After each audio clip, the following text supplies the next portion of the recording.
Hello dear students, dimensional analysis वो जो chapter है हमने लगभग कंप्लीट कर लिया।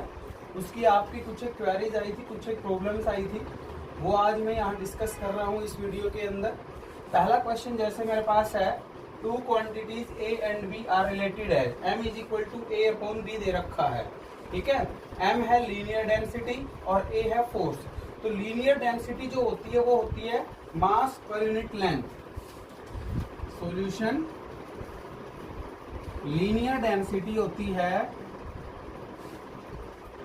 लीनियर डेंसिटी को याद रखना, लीनियर डेंसिटी को याद रखना मास पर यूनिट लेंथ। तो इसका डायमेंशन हो गया m/l, m1 l-1।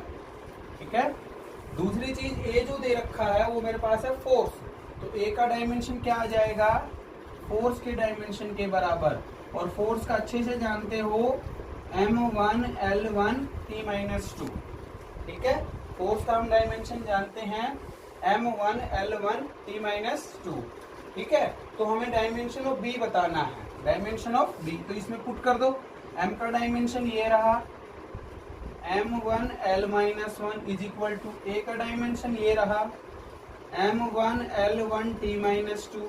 ठीक है, अपॉन b का हमें निकालना है, तो b का हमें निकालना है। तो b का डायमेंशन क्लियर हो गया। तो b बराबर क्या आ गया, m1 l1 t-2 divided by m1 l-1 नीचे चला जाएगा। अब m से तो m कैंसिल हो गया, तो b का डायमेंशन क्या आ गया, यहाँ से l-1 ऊपर आएगा आपका। तो l की पावर यहाँ पे कितनी है, 1, यहाँ पे -1 ऊपर आएगी तो प्लस हो जाएगी। तो l की पावर 1 + 1 2 हो गई, t की पावर -2 है। अब ये डायमेंशन कौन सी क्वांटिटी के डायमेंशन के बराबर है, देखो प्रेशर, प्रेशर का डायमेंशन क्या बताया था, फोर्स अपॉन एरिया। तो क्या होता है m1 l-1 t-2। वर्क का क्या होता है m1 l2 t-2। क्या इन दोनों के बराबर हुआ, ए और बी में से कोई सा भी आंसर नहीं है। सी लेटेंट हीट। तो लेटेंट हीट का मैं बता देता हूं, यहाँ से बुक में भी दिया हुआ है, यदि आपने देखा हो तो। लेटेंट हीट होती है हमारे पास, याद रख लेना, हीट जो है वो है m × l। तो Q और Q का डायमेंशन होता है एनर्जी के डायमेंशन के बराबर, m × l। लेटेंट हीट को हम, हीट बराबर m × l होती है, l है लेटेंट हीट, l क्या है यहाँ पे, लेटेंट हीट। तो l बराबर क्या आ गया, Q/m। तो एनर्जी का क्या है m1 l2 t-2 divided by m से m कट गया, तो लेटेंट हीट का l2 t-2। ये जो l है वो लेटेंट हीट को रिप्रेजेंट कर रहा है, यहाँ से समझ लेना। कभी ये l जो है वो लेंथ को रिप्रेजेंट कर रहा है। तो हमारा आंसर कौन सा आया, l2 t-2। सी ऑप्शन हमारा यहाँ से आया। ठीक है, तो इस तरह से हमें देखना है। फॉर्मूला लेटेंट हीट का ये था, तो वहां से मैंने डायमेंशन निकाल लिया। ठीक है, तो इस क्वेश्चन का आंसर आया मेरा सी। तो यहाँ से दो चीजों के डायमेंशन आपको याद रखने पड़ेंगे। एक तो स्मॉल m हमारा क्या है, यहाँ पे लीनियर जब डेंसिटी दे रखी है तो लीनियर डेंसिटी होती है मास पर यूनिट लेंथ। दूसरी लेटेंट हीट जो होती है वो होती है Q बराबर m × l, m बराबर मास है। लेटेंट हीट का मतलब हम ये समझ सकते हैं, ठीक है, जैसे आइस है, जैसे आइस है उसकी लेटेंट हीट ऑफ फ्यूजन होती है।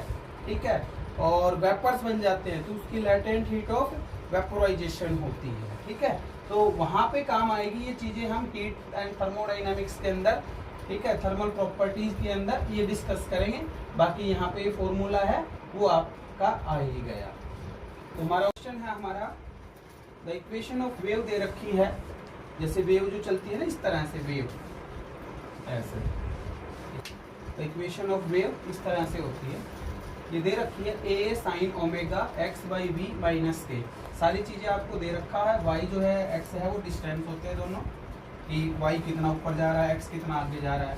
ओमेगा दे रखा है एंगुलर वेलोसिटी, v है लीनियर वेलोसिटी, k का डायमेंशन निकालना है।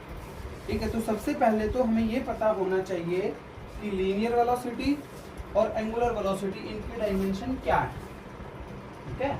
तब हम ये क्वेश्चन आगे कर पाएंगे। जैसे पहले तो इसको ऐसे लिख लो सॉल्यूशन में, ऑप्शन ये है ही ए बी सी और डी।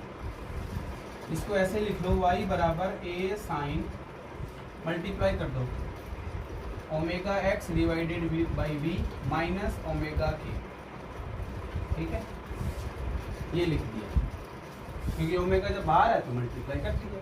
और अब यहाँ से सोचो कि जब मैंने शुरू में ये बताया था कि सेम क्वांटिटी के डायमेंशन को सेम क्वांटिटी के डायमेंशन में ऐड और सब्ट्रैक्ट कर सकते हैं। जैसे एग्जांपल दिया था 3 किलोग्राम माइनस 2 किलोग्राम, आप लिख देंगे 1 किलोग्राम, तो किलोग्राम ही तो आया, तो इसका m इसका m इसका m बराबर रहा। 3 मीटर या 5 metre minus 2 metre 3 metre, but ऐसा नहीं कर सकते, ये पॉसिबल नहीं, ठीक है। तो सेम क्वांटिटी के डायमेंशन को मीन सेम क्वांटिटी में से सेम क्वांटिटी ही ऐड और सब्ट्रैक्ट करी जा सकती है। तो यहाँ से हमें ये समझ आया कि इन दोनों क्वांटिटी का डायमेंशन इसका और इसका क्या रहेगा, बराबर रहेगा। यहाँ से क्या है, dimension of omega x by v बराबर डायमेंशन ऑफ ओमेगा के, ये है। अब यहाँ से लिख दो ओमेगा का डायमेंशन क्या है, एंगुलर वेलोसिटी, क्या बताया था, ओमेगा होता है थीटा बाई टी। थीटा का कोई डायमेंशन नहीं होता एंगल का, टी का टी होता है, तो इसका डायमेंशन हो गया टी माइनस 1। वेलोसिटी का अच्छे से जानते हो, एल टी माइनस 1, ठीक है। अब यहाँ पे रख दो ओमेगा का क्या हो गया, टी माइनस 1, एक्स का क्या हो गया, एल, वेलोसिटी का क्या हो गया, एल टी माइनस 1। उधर देखो ओमेगा का क्या है, टी माइनस 1 और के का निकालना है, किया जी।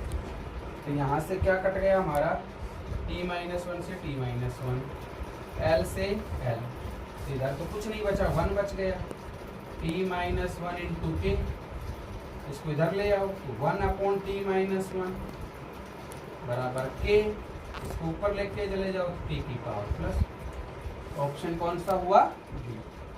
यहाँ से हमारा आंसर क्या आया, ठीक है। ये क्वेश्चन बस आई थी, वो मैं इस वीडियो के अंदर डिस्कस कंटिन्यू कर रहा हूँ, ठीक है। नेक्स्ट क्वेश्चन है हमारा dimensional formula of stress. Stress का डायमेंशनल फॉर्मूला बताना है, 4 ऑप्शन आपके पास हैं, अच्छे से देखना। स्ट्रेस होती क्या है, स्ट्रेस का फॉर्मूला होता है प्रेशर, स्ट्रेस प्रेशर ही होती है एक तरह से, फोर्स अपॉन एरिया। तो फोर्स का डायमेंशन हम जानते हैं m1 L1 T minus 2, area का L2, तो ये ऊपर चला गया तो m1 L माइनस 1 हो गया। तो चाहे प्रेशर का सीधा लिख दो या फोर्स अपॉन एरिया करके सोल्व कर दो, तो इसका आंसर हो जाएगा मेरा सी। क्या हो गएगा, सी, ओके। नेक्स्ट क्वेश्चन है dimensional formula of velocity of sound. तो वेलोसिटी ऑफ साउंड हो चाहे कोई भी वेलोसिटी हो, वेलोसिटी ऑफ स्पीड हो चाहे वेलोसिटी ऑफ साउंड हो, चाहे किसी बॉडी की वेलोसिटी हो, सभी का डायमेंशन वही होता है जो वेलोसिटी का होता है, ठीक है।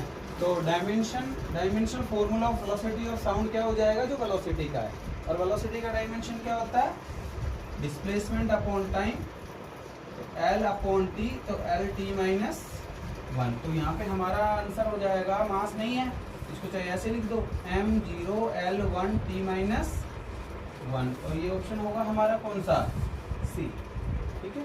तो ये जो क्वेरीज आपने मेरे को भेजी थी उनके सॉल्यूशन मैंने इस वीडियो के अंदर डाल दिए हैं, ठीक है, भेज दिए हैं, तो इनको अच्छे से देखना।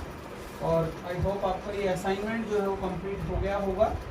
140 क्वेश्चन इसमें शायद थे, ठीक है। नेक्स्ट असाइनमेंट हम नेक्स्ट डे जब भी टाइम मिलेगा तब सेंड करेंगे, ठीक है। इनके इसके आंसर की मैंने आपको भेज दी थी, तो आंसर की से भी मैच कर लेना, कुछ एक चीज़ें जो है वो बुक में देख लेना। यदि इनके डायमेंशन आपको ध्यान नहीं है तो 11th के बच्चों को ये दिक्कत आएगी, जिसने 12th पढ़ ली है तो उसके लिए भी कोई भी समस्या नहीं है, क्योंकि वो सारी चीज़ें जानता है, ठीक है, ओके। Thank you.